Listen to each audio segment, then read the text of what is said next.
So, Honorable Speaker, honorable members, this protocol on industrialization was supposed to be the first one to be considered by SADC before protocol on trade, because without productive industries, there will be no trade or at best minimal trade. We first went for trade protocols instead of our productive capacities. But it's fine now, we are at it. We signed all these trade agreements with no products to trade. Past experiences have shown that in developing countries, moves towards economic integration must place emphasis on improving productive capacities and establishing the required infrastructures. This approach, which is usually known as development integration, should be considered to be a key element in contrast to other attempts at African economic integration, which have concentrated on trading blocks at an early stage of the integration process. Lack of progress on increasing industrial production has so far prevented SADC from tapping important potential gains. SADC accorded trade a top priority, and the eventual implementation of the trade protocol, which was signed on 25th of August 1996 in Maseru, Lesotho, which effectively made Southern Africa a free trade area. Now, the trade protocol provided for further liberalization of intra-regional trade in goods and services on the basis of fair, equitable, and mutually beneficial trade arrangements.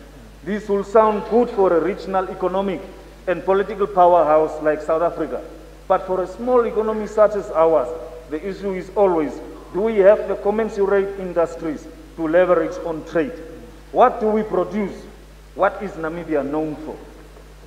We should be, as a country, be mindful of and take realistic steps in the proposed protocol on industrialization, or as you call it, on industry, as we continue to meet future challenges of regional integration. SADC, as a community of its own, represents a group of countries with different sizes and at different levels of economic growth. There also exists marked contrast in the GNP of the member states.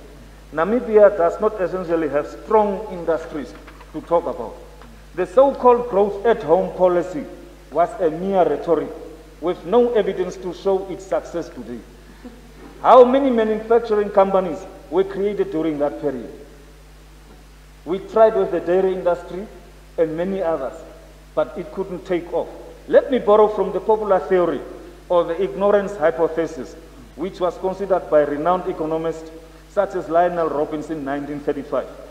The ignorance hypothesis maintains that poor countries are poor because they have a lot of market failures and because economists and policymakers do not know how to get rid of them and have heeded the wrong advice in the past. Rich countries are rich because they have figured out better policies and have successfully eliminated these failures.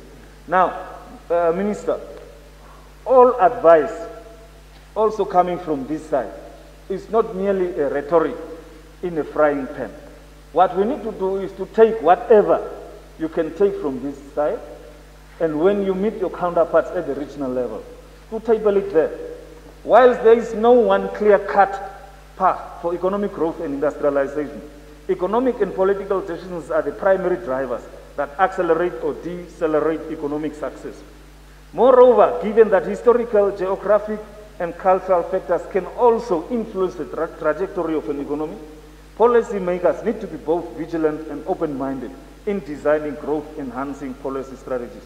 Article 4, Regional Cooperation on Industrialization, deals with, amongst others, under sub-article B, promoting value addition of goods and processes within the region.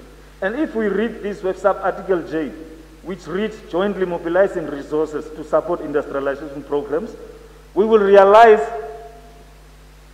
that this needs immense resources of financial assistance. We will also now have to think in terms of a regional one-stop center. Now your budget, Minister, is so minimal. We just closed SME Bank. It was bankrupted. Some of the colleagues that are in Parliament will start to wear orange overalls very soon. And by the way, where is that orange overalls coming from? Huh? Who won the tender? We will from Brazil, probably. Now, those are the things that we need to answer. Is it that who is going to fund such programs? The ones that are listed here under Article 4. Is it the Development Bank of Southern Africa, or are the state parties thinking of establishing a bank, like in the case of BRICS countries? Are we thinking in similar lines? Because we can't talk about promoting value addition, sharing of knowledge, all these things without having money. It's impossible. I remember when Simba Makoni was the Executive Secretary of SADC. At one point he said they have designed projects that were supposed to be funded by SADC countries. It was up to 500 billion in his estimates. It was many years when I was a student at UNA. Now, if SADC countries can even put money to support some of the industrialization projects, how do you think are we going to succeed on this score? Article 9, promotion of regional industrial investment, where it states that state parties shall collaborate to secure investment for large and strategic industrial projects that will act as an anchor for other projects. Now, again, we will need massive funding. With the budget that you are getting, if they say tomorrow, let's offer a certain percentage from our national budget, are we going to be able to do that? Even for research, development and innovation technology under Article 11, sub-article B, why don't we say, for example, that each state shall commit a certain portion from their annual budget to this proposal? Because without funding it, we will not proceed further. Article 6, development of regional value chains, more so in sub-article B, that says that facilitating cross-border participation of firms and companies. Now, I'm a big concerned. For example, we have got some countries that are weak, like Malawi, Namibia, for example. We still have to develop some of the policies on the ferrous and the non-ferrous metals, for example, on monopoly franchising, such as in the case of MNZ, Motors, KFC in Namibia, etc. How do we deal with the strong white monopoly capital companies? And some countries are having very strong economies, the commanding heights of the economy. We don't control anything in Namibia. If you look at the financial sector, maybe is a Bank Vendu, but the rest, now, they are all reporting to South Africa, and South Africa did not sign, maybe for a strategic reason. And I'm sure when this protocol was signed in August 2019, I think your president was the chairperson of SADC that time. I assume so. I wonder why he didn't urge his counterpart to sign the same agreement, President Cyril Ramaphosa. You talk of encouraging the establishment of joint regional industrial enterprises, but there is no mention of protecting us against powerful multinational companies with extraterritorial monopoly powers, which influence and manipulate smaller economies such as ours in Malawi. The acceleration of industrialization, and thus the bigger regional market, should not serve as the precept of monopolies, but a training ground to give regional industries the opportunity to acquire a competitive edge in the global market. Adding continental free trade agreement, SADC and SACU countries' productive capacity should be strengthened in order to ensure reciprocity with the rest of the AU. At the moment, Egypt and Morocco will benefit largely from continental FTA, as they are ready and have the goods. We in Southern Africa only have South African goods. We have beer, grapes, and meat, and these are exported to Europe and not necessarily in Africa. Maybe with the protocol that, or the agreement that the Minister of Transport read yesterday, maybe that might be realized. In Article 5, which deals with measures at national level, sub-article M, support industrialization with a particular emphasis on enabling infrastructure development, transport, whatever. Why don't we commit a certain percentage again to such efforts from our national budget, like in the case of Comprehensive Africa Agriculture Development Program, or what was tabled yesterday by Honorable Mutorwa on the agreement among the governments of DRC, Namibia, and Zambia. They are explicit yesterday, he said Article 10, the resources of the Corridor Management Committee. It's very explicit here. They said sources of funds. Contracting parties shall contribute equitably according to an agreed method and procedures. Now, in your protocol, I don't see that. We can't just talk about the general statement, let's mobilize resources. I'm telling you, others like Malawi, that are very weak, never contribute. They will start to cry. And it might only be few countries like Namibia that will end up contributing.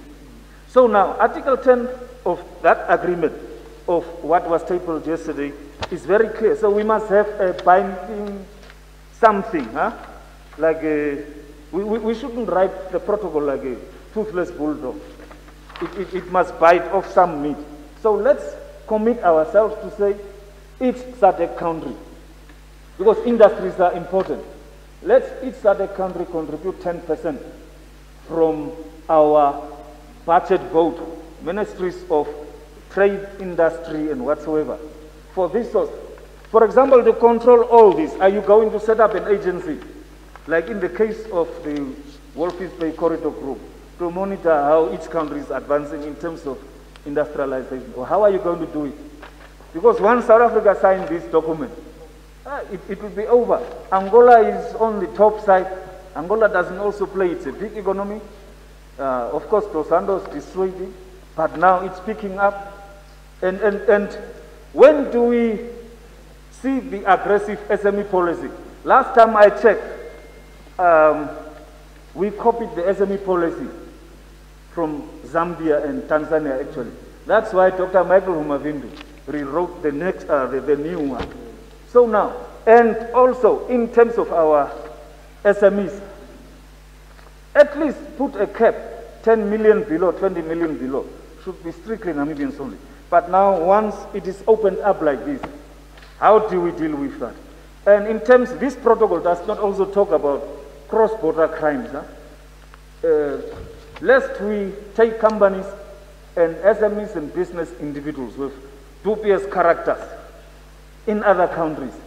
How do we control it? Of course, you can say we have protocol on this and that, and Interpol, etc. But criminals can enter, especially through politicians. Politicians are the biggest culprits that transport criminals from one country to the next. Yes? So now, including, for example, like Comrade Kavetuna, because he just mentioned my name. So now, how do we deal also, especially with the Article 7, promotion of SMEs, or SMME, that talks about promote preferential procurement of goods and services, producing. How do we see to it that other countries, the bigger markets, and the SME sectors in other countries like Zambia is very vibrant? How do we protect ours here? Already, our SMEs are competing with the Chinese multinationals. Now, how do we further come and say these small ones must benefit from such a protocol? So, if we can look at these things and perhaps see, I'm not saying we must necessarily have protection treaties and protective policies, but I'm saying for certain industries in specific countries, infant industry protection on all that, we need to safeguard on it. I know on the financing, there is an article that deals with the financing of this and how it shall be monitored and so on, but it's not coming out clear.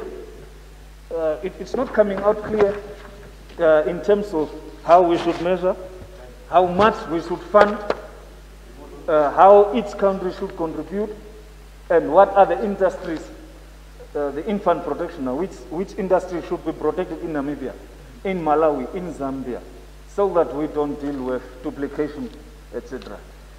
With these few words, I think LPM will be in a state to concur with this ratification process.